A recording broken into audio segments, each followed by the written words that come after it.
Dear students, it's a great honor for me to support you on your final design course in engineering this year. The subject of your course is very special to me: automotive technology.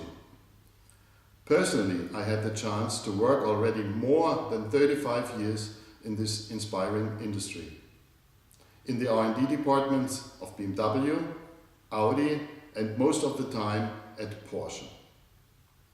From 2010 till end of the last year, I could shape a little bit the future of mobility as board member of R&D at Porsche. And still, after more than 130 years of automotive history, starting in 1886 with Carl Benz, this industry has a great future. Moreover, the next years will bring bigger changes and more innovations than the past decades. You need to be aware that you have the one-time chance to participate on these big changes with your design course. First of all, I think it's time to explain you a little bit about the company Porsche. I think Porsche is very well known in the United States and for all car enthusiasts. It's the sports car manufacturer in the world. But to understand Porsche, I think we really have to have a look at the early career of Ferdinand Porsche. In the last years of the 19th century, Porsche was hired by the company Lohner in Vienna, and already in 1899 he built his first car, which was the Lohner Porsche Sempervivus. That was a pure electric car with hub-mounted electric motors and a battery pack with a weight of 1.8 tons. This car was presented 1900 at the Paris exhibition and was there a really revolutionary car. Ferdinand Porsche understood that the pure battery car is by far too heavy. So in the same year later, he developed the so-called Lohner Porsche Sempervivus Mixte. That was the first hybrid car in the world as a serial hybrid with two generators driven by a petrol engine.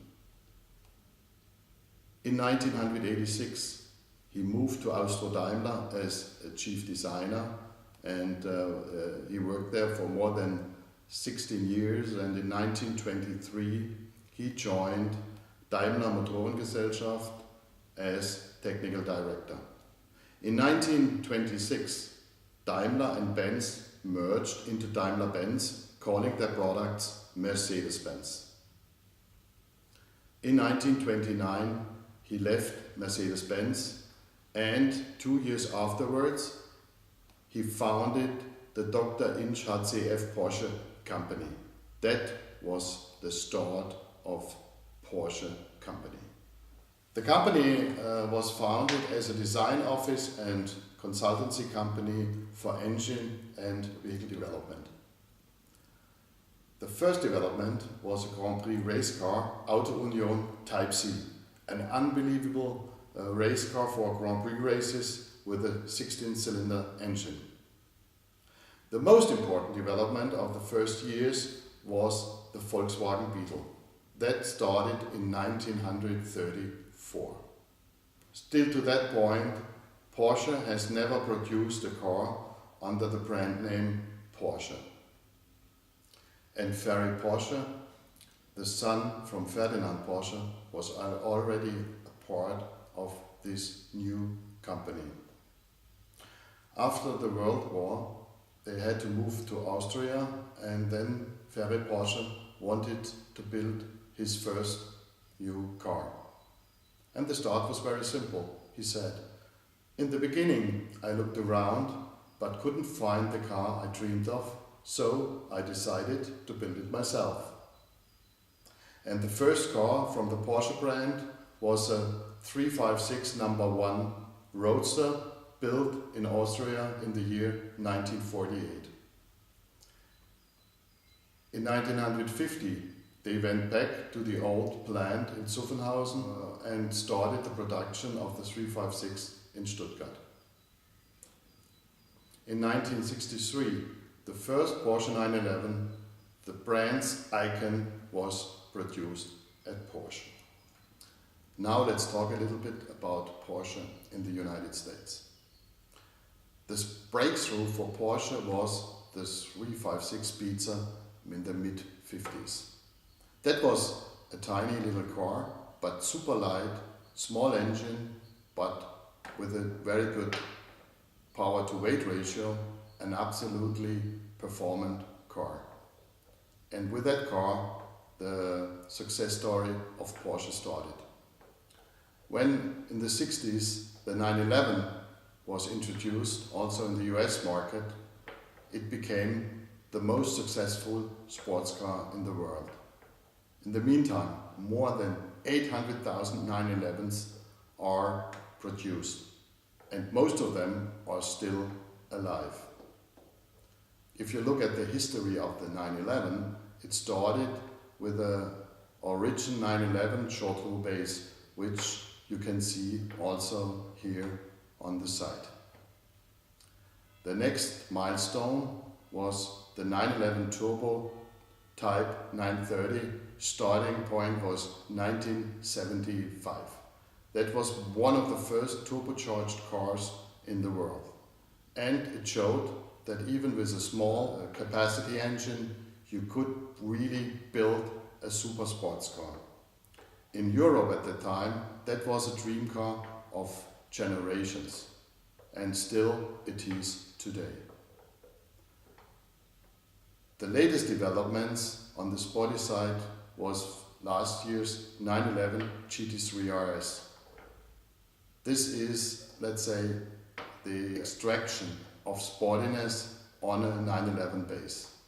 A 4-liter normal aspirated engine with 500 horsepower, revving 9,000 RPM, and with a super fast double clutch PDK transmission. And the story will go on. You can be sure. Give me the chance to explain a little bit the Porsche philosophy. Porsche built sports cars. So every Porsche has to be the sports car in its segments. And this means that even cars like a Cayenne has to be the sports car in its segment. A sports car has to be performant, so a Porsche has to be very performant. But performance means not just one figure like horsepower or 0 to 60 miles per hour. It means overall performance, especially handling and ride performance.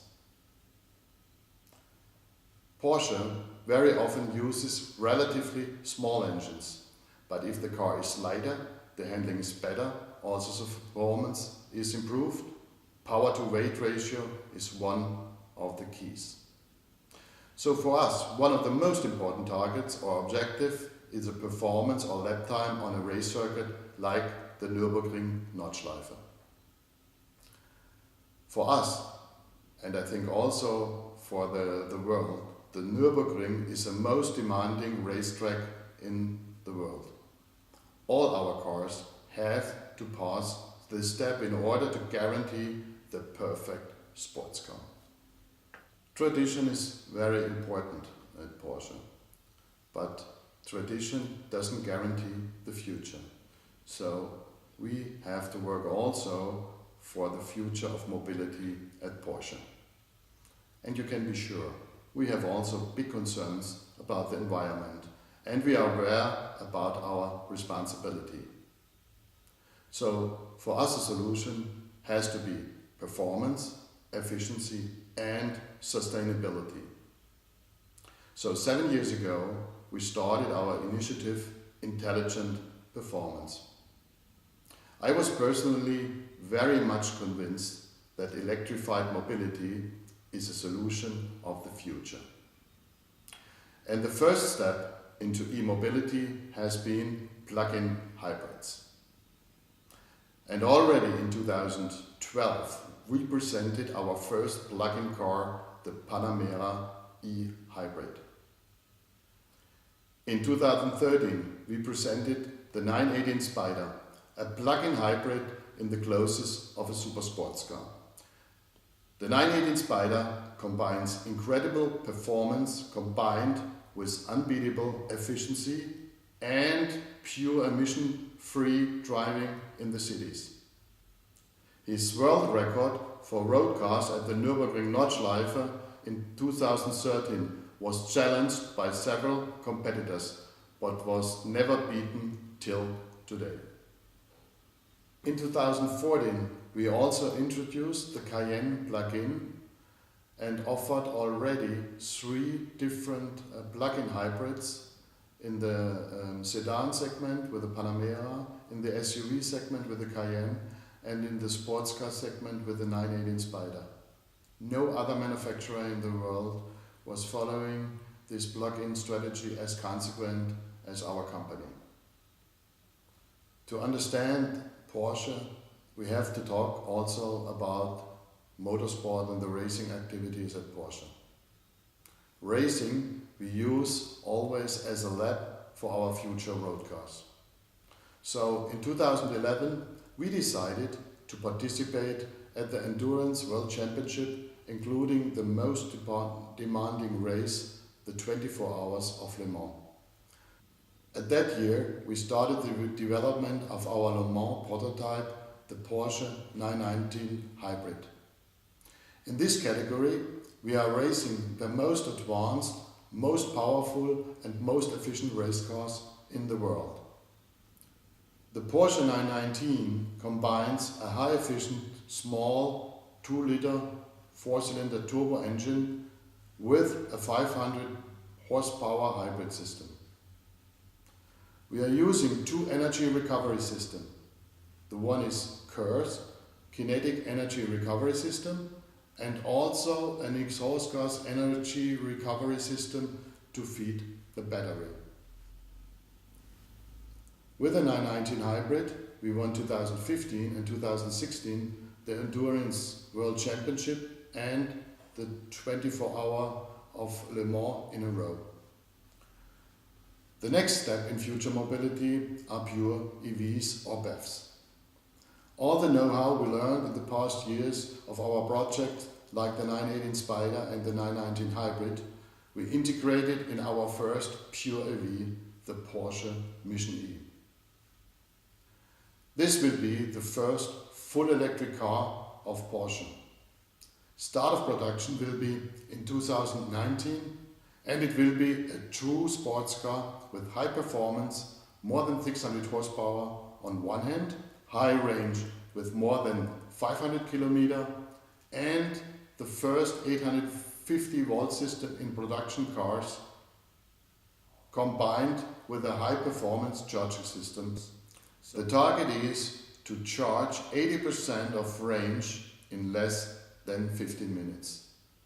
So that is one of the points where I'm convinced where we have to work on in the future.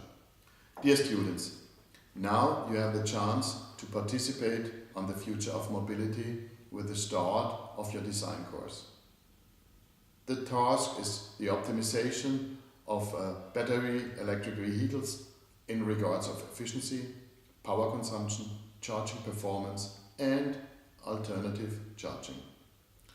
So one part can be the optimization of drag through improved aerodynamic and reduced rolling resistance.